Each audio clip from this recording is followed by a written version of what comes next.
ஆரோக்கியமான அறிகுறிகள் தென்படுகின்றன. உண்மையில் குர்ஆன் எல்லோரிலும் தாக்கத்தை ஏற்படுத்தும். குர்ஆன் எவரிலும் பாதிப்பை ஏற்படுத்தும், விதிவிலக்கில்லாமல். அது குர்ஆனுடைய இயல்பான தன்மை. ஆனால் குர்ஆனை அணுக வேண்டிய முறையில் அணுக வேண்டும்.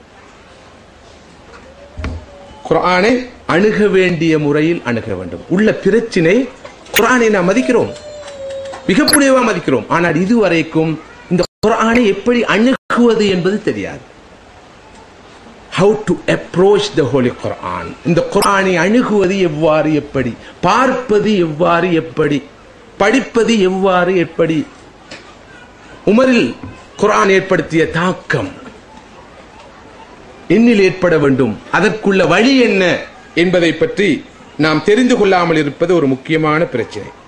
எனவே அந்த வகையிலே இந்த குர்ஆன் எம்மிலே ஒரு பெரிய தாக்கத்தை ஏற்படுத்த வேண்டும் என்ற நோக்கத்தோடு தான் இந்த முறை, இந்த மாநாட்டுக்கு இந்த பொருள், இந்த தலைப்பு தெரிவு செய்யப்பட்டிருக்கிறது. நிச்சயமாக இந்த 2 நாள் அமர்வுகளுக்கூடாக அப்படிப்பட்ட ஒரு விளக்கம் கிடைத்து அதனால் சில மாற்றங்கள் வரும் என்றிருந்தால் இந்த முயற்சி மிகவும் முபாரக்கா முயற்சி, அல்லாஹ் ஏற்று கபூல் செய்யக்கூடிய முயற்சி. அந்த மாற்றம் என்னில் உங்களில் வர வேண்டும் என்று இந்த சந்தர்ப்பத்தில் நான் அல்லாஹ்வை வேண்டிக் கொள்கிறேன். அல்லாஹ் ஏற்று கபூல் செய்வானாக. அன்புக்குரிய சகோதரர்களே, சகோதரிகளே, குர்ஆனை அணுக முன்னால், பார்க்க முன்னால், படிக்க முன்னால் சில அடிப்படையான உண்மைகளை புரிந்து கொள்ள வேண்டும். குர்ஆனோடு தொடர்பான சில அடிப்படைகளை நாம் தெரிந்து கொள்ள வேண்டும். குர்ஆன் இருக்கிறதே, இது ஒரு புத்தகம் தான், ஒரு நூல் தான். ஆனால் முற்றிலும் ஒரு தனித்துவமான பாணியுடைய ஒரு நூல். பல போது குர்ஆனினால் நாம் தாக்கம் பெறாதற்கு காரணம், நாம் படித்து கிழித்த நூல்கள் ஒரு ஒழுங்கில் இருக்க, இந்த குர்ஆனோ வேறொரு ஒழுங்கில் இருக்கிறது. நாம் ஜியோகிராபி என்றும், எக்கனாமிக்ஸ் என்றும், மேத்ஸ் என்றும், சயின்ஸ் என்றும், சோசியல் ஸ்டடீஸ் என்றும், இப்படி இப்படி இப்படி எத்தனையோ பேர்களில் அன்று இன்று நாம் படித்த இந்த கலைகள் சம்பந்தப்பட்ட நூல்கள், பிலோசபி என்றும், சோசியாலஜி என்றும், சைக்காலஜி என்றும், ஒவ்வொரு துறை சார்ந்த நூல்களுடைய அமைப்பிலிருந்து இந்த குர்ஆன் வித்தியாசப்படுகிறது. முதலாவது, இந்த குர்ஆனுக்கு ஒரு தலைப்பில்லை. ஒரு தலைப்பில்லை. தலைப்பு இருந்தா சாப்டர்ஸ் இல்ல, சாப்டர்ஸ் இருந்தா சப்டைட்டில்ஸ் இல்ல, ஒரு குறிப்பிட்ட ஒரு தீம் இல்ல. அறிவுரைகள் வரும், பிறகு விமர்சனங்கள் வரும், அச்சமூட்டி எச்சரிக்கை செய்யப்படும், பிறகு சுப செய்திகள் வரும், சில விஷயங்கள் விவாதிக்கப்படும், சில விஷயங்கள் ஆதாரங்கள் முன்வைக்கப்படும், சில வரலாற்று நிகழ்வுகள் சொல்லப்படும். எனவே எப்படி ஒரு உணர்வு வருது என்றால், பலதரப்பட்ட விஷயங்களை தொடர்பில்லாமல் கூறுகின்ற சில வாக்கியங்கள், பல்வேறு விஷயங்களை சமயான சம்பந்தம் இல்லாம சொல்லிக் கொண்டு போற ஒன்றாக விளங்கும். சில நேரம் நீங்க யோசிக்கலாம், இல்லையே அப்படி ஒன்று விளங்கலையே, என்னடா நாங்க அப்படி பார்க்கவே இல்லையே, யோசிக்கவே இல்லையே, நீங்க என்ன விளங்க முடிச்சு சொல்றீங்க. நாங்க ஓதி இருக்கிறோம் குர்ஆனை, இன்னமும் ஓதுறோம், இனியும் இன்ஷா அல்லாஹ் ஓதுவோம். நீங்க என்னென்னமோ சொல்றீங்க, அப்படி ஒன்றும் நாங்க பிழையாக குர்ஆனை பார்க்கவோ கேட்கவோ இல்லை. இது குர்ஆனை இப்படி பார்க்க போனவருக்கு வர பிரச்சனை என்ன ஆயிடுன்னு சொல்லு. குர்ஆன் வரலாறு சொல்லும், நிறைய வரலாறு சொல்லும், ஆனா வரலாற்று நூல்களுடைய அமைப்பில் அல்ல. குர்ஆன் தத்துவங்களை பேசும், ஆனால் தத்துவ நூல்களின் வடிவத்தில் அல்ல. குர்ஆன் மனிதனை பற்றி பேசும், பிரபஞ்சத்தை பற்றி பேசும், இயற்கை விஞ்ஞானத்தை பற்றி பேசும், ஆனால் இயற்கை விஞ்ஞானம் பற்றி பேசுகிற நூல்களின் அமைப்பில் அல்ல. குர்ஆன் அரசியலை பற்றி பேசும், பொருளியலை பற்றி பேசும், வாழ்வியல் சமூகவியல் பற்றியெல்லாம் பேசும், ஆனால் சோசியாலஜி தொடர்பான நூல்களின் பாணியில் அது அமைந்திருக்காது. இது ஒரு முக்கியமான பிரச்சனை குர்ஆனை படிக்க போறவருக்கு. முதலாவது, குர்ஆனுடைய இந்த தெய்வீக அமைப்பை, குர்ஆனுக்கே உரிய இந்த டிவைன் ஸ்டைல, இந்த தெய்வீக ஒழுங்க புரிந்து கொள்ளணும். இது மிக முக்கியமான ஒரு விஷயம். அடுத்தது, இந்த குர்ஆனுடைய தீம் என்ன, மைய கருத்து என்ன என்பதை ஆரம்பமா தெரிஞ்சுக்கொள்ளணும். தெரிஞ்சு கொள்ளாம போகக்கூடாது. பிள்ளைகள் சத்தம் போடுவதை தயவு செய்து கட்டுப்படுத்துமாறு மீண்டும் மீண்டும் அன்போட வேண்டிக் கொள்றேன். ஓகே, ஜஸாக்குமுல்லாஹு கைரன். குர்ஆனுடைய மைய கருத்து மனிதன். மனிதன் மனிதன் தான் குர்ஆனுடைய தீம். இந்த மனிதனை வைத்துத்தான் குர்ஆன் எல்லாம் பேசுகிறது. மனிதன், வாழ்வு, பிரபஞ்சம்.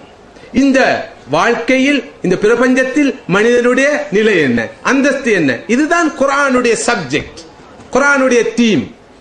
இன்னும் தெளிவாக சொல்றதாக இருந்தால் இந்த மனிதன் யாரு, இல்லாட்டி இந்த மனிதன் எது, உயர்தனியா பார்க்கவும் மேலும் ஆகிரனியா பார்க்கவும் மேலும். சில நேரம் நாங்க சொல்ற இன்னும் அது வரலன்னு சொல்லி, அதுண்டா அகிரனியா சொல்றது அதுன்னு சொல்லி, புள்ளைக்கு ஆம்பளைக்கு பொம்பளைக்கு எல்லாம் அது இன்னும் வரல, அது வந்த பிறகு பேச சொல்றேன் உங்களோட.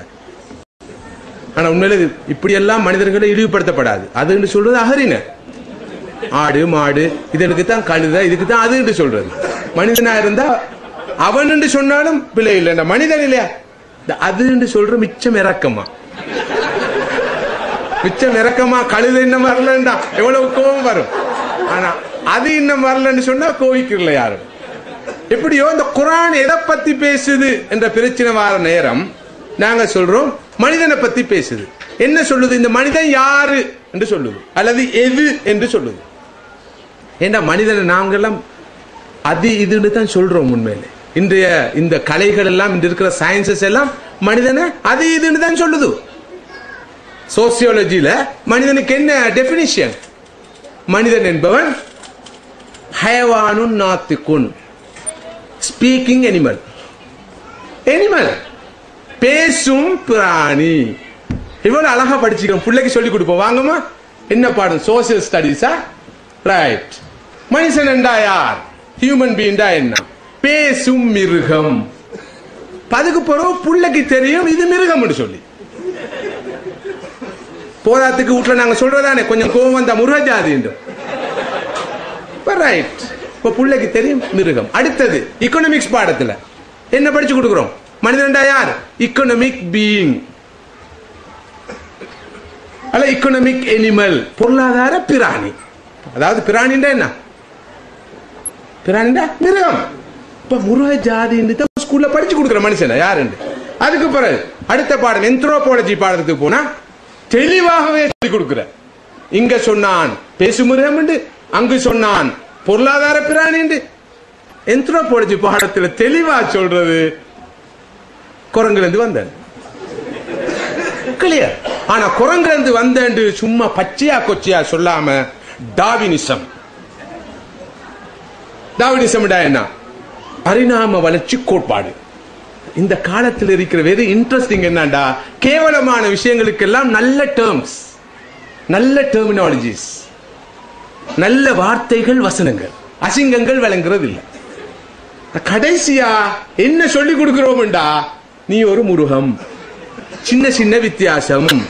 ஒரு வித்தியாசம் என்றாலும் நீ பேசுவாய். இப்பதான் கிளியும் பேசுது. கிளி பேசுது மட்டுமல்ல, கிளி குர்ஆன் ஓதுது.